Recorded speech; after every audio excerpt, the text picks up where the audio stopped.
ہندوستان میں ایک نئی رائفل رائج کی جس کا نام P-53 تھا، اور اس میں ایسے کارتوس استعمال ہوتے تھے جن پر چربی ملی ہوتی تھی، اور ان کارتوسوں کو استعمال کرنے سے پہلے دانتوں سے کاٹنا پڑتا تھا۔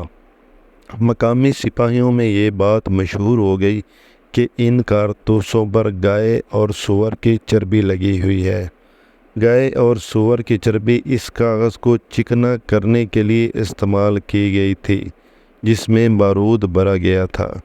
فروری 1857 میں مختلف چھاؤنیوں میں ایسے واقعات پیش آئے جن میں مقامی سپاہیوں نے چربی والے کارتوس استعمال کرنے سے انکار کر دیا۔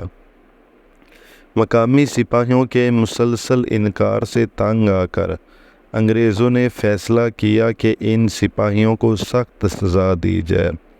29 مارچ 1857 کو کلکتہ کے قریب بارکپور کی چھاؤنی میں ایک ہندو سپاہی منگل دیش پانڈے نے ان کارتوسوں کو استعمال کرنے سے انکار کر دیا۔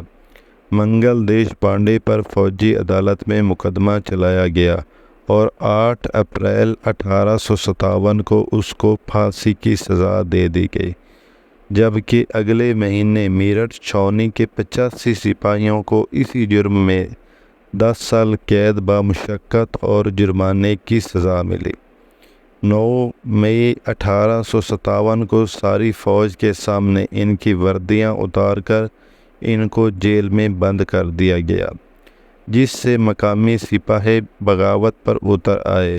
اگلے دن یعنی 10 مئی 1857 کو اتوار کے دن انہوں نے جیل پر حملہ کر کے اپنے ساتھیوں کو آزاد کروا لیا اور انگریز افسروں کو قتل کر دیا، جس کے بعد یہ سپاہی دہلی کی طرف روانہ ہو گئے، جس کے بعد 1857 کی جنگ آزادی پورے ملک میں پھیل گئی۔